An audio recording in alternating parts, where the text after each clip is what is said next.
소개받은 김학성입니다. 짧게 하라 그러셨는데 마이크를 잡으면 쉽지 않습니다. 이게. 저는 벌써 세월이 무상한 것이 2001년도 제가 1년 동안 버지니아에 있는 윌리엄 앤 메어리 대학에 1년간 개원 교수를 한 바가 있었는데요. 벌써 세월이 한 20년 가까이 흘렀습니다. 좀 감기가 불행합니다. 네. 제가 오늘은 이 제목이 지도자 포럼으로 되어 있기 때문에 제가 어떤 말씀을 드릴까 생각을 했었거든요. 내일은 국민대회가 있고 오늘은 지도자 포럼이기 때문에 국민대회에서는 제가 현 나라의 정세에 대해서 비판하는 그 발표를 하고자 했지만 오늘은 지도자 포럼이라 그래서 개인적으로 제가 만난 전광훈 목사를 제가 좀 소개를 하고자 합니다. 저는 사실상은 대학에서 작년까지 근무했기 때문에 저는 정당 활동이라든지 시민단체 활동 별로 좋아하지 않았습니다. 죄송하지만 저는 광화문 운동에도 제가 참석을 해본 적이 없습니다. 저는 우리 전광훈 목사님을 금년 3월 28일 날 처음 뵀습니다. 우리 소문에 들은 우리 전광훈 목사님이셨는데 지금 오늘까지 보니까 딱 7개월 좀 안 됐죠. 전광훈 목사님을 뵈면서 제가 어떤 느낌이나 확신이 있었느냐 이걸 간단히 좀 소개를 올리고자 합니다. 저는 예수 한국 복음통이라는 용어를 우리가 다 잘 알고 있지만 제가 6개월, 7개월 동안 만난 전광훈 목사님은요. 예수 한국을 보통 슬로건으로 구호로 많이 사용하지만 자신의 생명과 목숨으로 여기는 분이었습니다. 국가 사회를 위해서 예수 한국을 단순한 구호가 아니라 자신의 목숨을 걸고 예수 한국을 만들려는 그런 모습을 제가 가까이서 발견했습니다.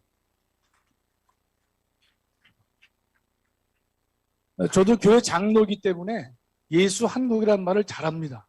그러나 실제로 목숨같이 여기는 목사님을 제가 발견했고요. 두 번째는 국가와 사회를 상대로 예수 한국을 말하는 것이 거기서 끝나는 것이 아니라 자기 자신에 대해서도 예수 한국을 철저하게 적용시키는 분이다. 이런 확신이 있었습니다. 어디서 발견했는가 하면요. 제가 목사님 사택을 몇 달 전에 제가 들린 적이 있었는데 여러분 이제 가보지 않으신 분은 잘 모르시겠지만 한 70년대, 80년대에 그 사택에서 살고 계세요. 상당히 수백만 애국 운동을 이끌어 가시는 지도자의 집이라고는 상상조차 할 수 없을 정도로 검소하고 소박합니다. 저는 아름답게 표현을 했어요. 검소하고 소박하다고. 실제로 가서 보면요. 야, 어떻게 여기서 사시나 이런 이제 생각을 제가 하게 됐던 것이죠. 제가 저 의심이 많아서 우리 애국 운동을 하시려면 정부의 핍박이 있기 때문에 이런 환경에서 생활하시는 모양새를 취하는 것 아니겠는가 그런 의심도 제가 했었습니다. 그랬는데 제가 전광훈 목사님을 알고 나서 목사님이 하신 과거의 부흥의 설교를 제가 철저하게 한번 체크를 하면서 말씀을 들었고 은혜를 받았습니다. 그 와중에 보니까 우리 목사님께서 결혼 초부터 시작해서 이 살아오신 그 삶의 원칙을 제가 발견했었는데요. 보통 사람으로서는 하기 어려운 그러한 결단을 내리시고 삶을 살아오셨어요. 그럼 뭐 아시는 분들이 계시겠지만 우리 사모님은 원래 그 부유한 집에서 성장하셨는데 결혼 초에 반포 아파트 30평 많은 그 평수를 주셨는데 우리가 목사님이 몇 개월 사시면서 그 이후에 그 아파트를 처분하고 가난한 이웃들에게 다 주셨다고 그래요. 설교 말씀에도 나와 있고 확인도 제가 해봤습니다. 또 몇 년 그러시면서 개척교회 하시는 강당 옆에다가 베니다판으로 아주 허름하게 숙소 주무시는 곳을 만드신 거죠. 생활하시는 곳을. 그 5년 한 3개월 하셨답니다. 이승만 대통령이 한성 감옥에서 고생하신 것이 5년 7개월이거든요. 목사님은 그 베니다 같은 조금 그 방에서 강단 옆에 있는 조그만 베니다방 같은 그 장소에서 5년 3개월을 사셨습니다. 다시 그 장모님께서 오셔가지고 집을 좀 얻어라. 그래서 3천만 원을 몰래 놓고 가셨는데 그것 역시 갖다가 가난한 이웃들에게 베푸셨어요. 그 이후에도 교인들이 예컨대 뭐 2천만 원, 제가 지금도 어떤 지역을 폄하하는 것이 아니지만 답심리 지역이라고 하는 것은 대한민국에서 부유한 지역은 아닙니다. 거기에 교인들이 또 2천만 원을 모아서 목사님 사택을 이 전세라도 얻을 수 있도록 했는데 그것 역시 바로 처분했습니다.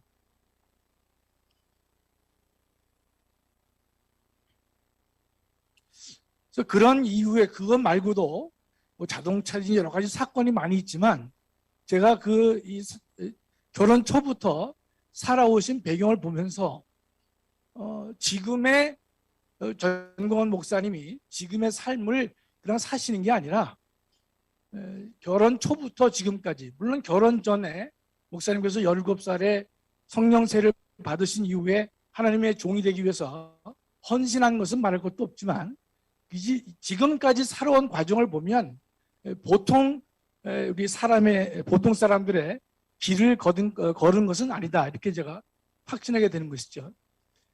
제가 우리 성경에 보니까 마태복음인가요? 공간복음에서 부자 청년이 예수님을 만나서 제자가 되기를 이제 부탁을 했죠. 여러 가지 율법을 지켰느냐라고 질문했을 때 그 부자 청년은 지켰다고 했습니다. 그러나 예수님께서 그 부자 청년에게 너가 여기 가서 그럼 네 재산을 다 팔고 나를 따르라고 했습니다. 그럴 때 그 부자 청년이 따르지 못했습니다. 제가 감히 말씀드리건데 우리가 이 예수를 믿는다고 하지만 목사나 장로나 권사나 이런 교회 중책들을 맡고 계시지만 정말로 하나님의 능력이 나타나지 않는 가장 중요한 이유는 부자 청년과 같이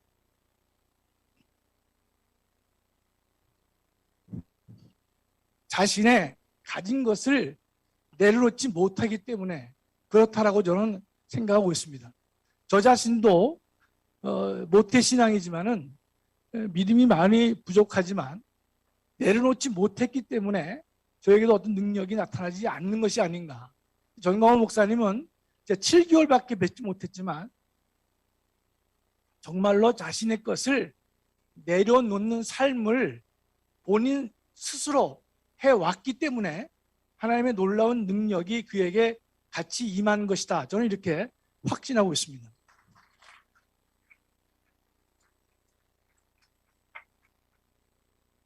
그래서 제가 이 목사님을 만나게 된 것도 하나님께서 우연하게 인도해 주셔서 만난 것이고 지금까지 7개월 안 됐지만은 제 자신이 또 목사님의 이 살아온 삶의 원칙, 또 하나님에 대한 죽도록 헌신하는 자세, 이 모습을 보면서 개인적으로는 좀 존경한다, 이런 표현을 제가 감히 쓰고 싶은 것입니다.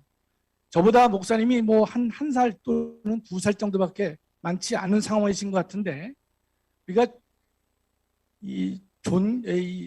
존중한다 이런 표현은 가능할지 몰라도 존경한다는 말은 감히 쓰기 어려운 단어입니다. 그러나 제가 여러분 앞에서 존경한다는 말을 쓰는 이유는 정말로 자기 자신을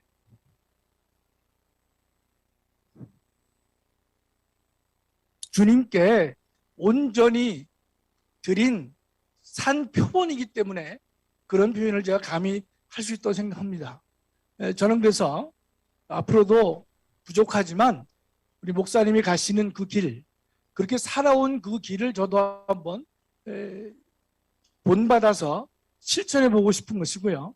또 목사님이 하시고자 하는 그 일을 갖다가 옆에서 도와드리면서 이 하나님께서 원하시는 이 예수 한국 복음 통일을 만들어내는데 부족하지만 많은 노력을 할까 생각을 합니다. 감사합니다.